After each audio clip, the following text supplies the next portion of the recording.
educating patients about asthma and COPD. You've been diagnosed with lung disease. You're not alone. Today, there are millions of people just like you learning to control the symptoms of asthma and COPD. More is known about these diseases than ever before. Therefore, more can be done to help you manage your symptoms and live a fuller life. Asthma affects more than 150 million people in the world, and COPD, which your doctor may refer to as chronic obstructive pulmonary disease, is the fourth most common serious illness to affect people living in the United States. Take a moment to learn about asthma and COPD and what you and your doctor can do to control them.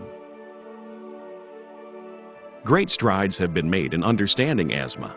The medical field now agrees that asthma is a disorder characterized by twitchy airways, known as hyperreactivity, and inflammation in the lungs. There are different types of drugs used to treat these two characteristics of the disease. By focusing on the underlying inflammation, you can better control the symptoms to reduce the occurrence of asthma attacks. Inflammation is a response that normally occurs when your body needs to fight a disease or a disturbance to its natural balance. Asthma, allergies, cold, stress, or exercise can all cause inflammation. Inflammation can also be the result when you breathe in cigarette smoke or have a viral infection. You probably know the feeling of an asthma attack, the tightness in the chest, the feeling that you can't breathe, or perhaps even wheeze when you breathe. But do you know what's actually happening inside your lungs? In people with asthma, the inflammatory response is exaggerated and many different kinds of cells are involved. These cells go through a complex set of activities to release chemicals. The chemicals are what cause the symptoms of an asthma attack. If this happens on a regular basis, your lungs may be damaged. Although you may always have asthma, there are treatments that can minimize and control the occurrence and alleviate the symptoms of an asthma attack. In fact, the inflammatory cells and chemicals in your lungs can be controlled when you use an inhaled corticosteroid, ICS, the most common treatment for asthma. This medication is usually delivered to the cells in your lungs through an inhaler. Let's have a closer look at how an ICS works. When you are having an asthma attack, chemicals released from inflammatory cells in your lungs cause excess fluid to leak from blood vessels in the lungs, tightening of the muscles surrounding the airways, and an overproduction of mucus. When you inhale the ICS, the drug travels through the airways and is recognized by the inflammatory cells in your lungs. When the drug interacts with the cells stop their production of the active chemicals causing inflammation. Thus, the ICS is able to reduce the occurrence of asthma attacks by stopping the inflammatory process, resulting in a decrease in the fluid and mucus buildup in the lungs and better control of your asthma. Even though ICSs are an effective maintenance treatment for asthma, as with all drugs, including placebo, there may be side effects associated with your medication. Please talk to your doctor about these and other potential side effects. You may also use a bronchodilator to relieve symptoms during an asthma attack.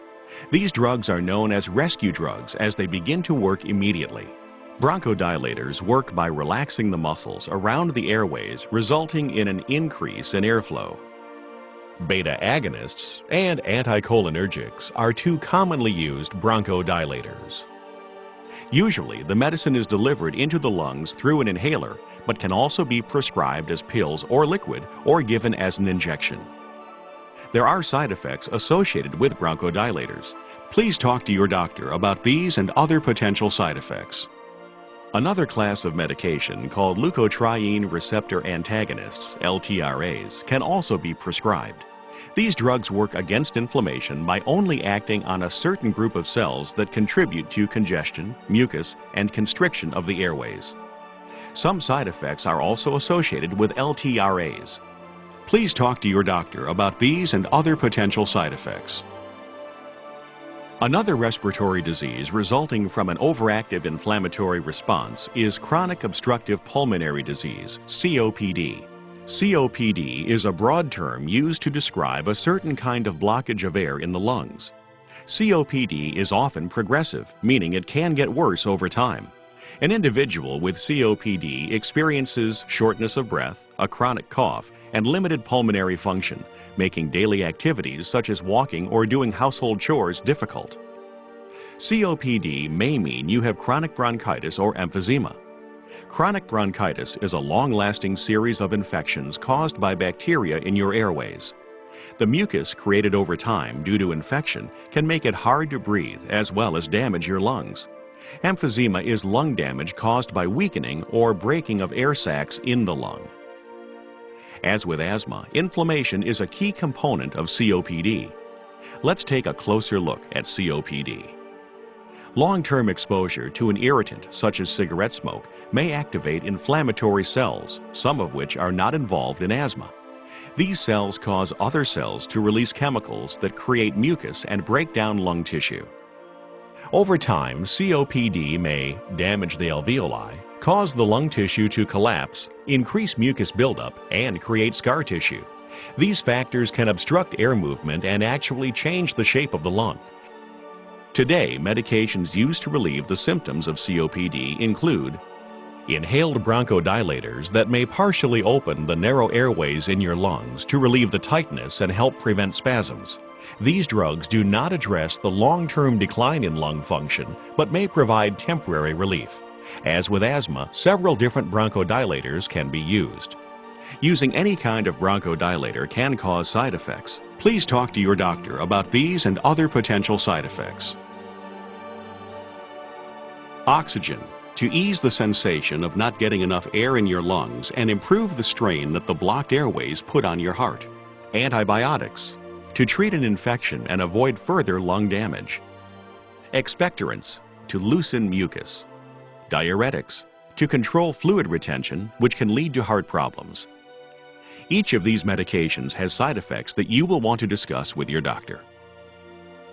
COPD is a disease that you will have for the rest of your life. However, with proper medication, you may be able to control the symptoms associated with the disease. Research is needed to find new and better ways to treat COPD. New paths of research are being explored to find other targeted treatments for asthma and COPD. It is clear that controlling and preventing inflammation in both of these diseases is key to addressing that need. Our goal is to develop medicine that helps fight respiratory inflammation. At Altana, we're opening new pathways.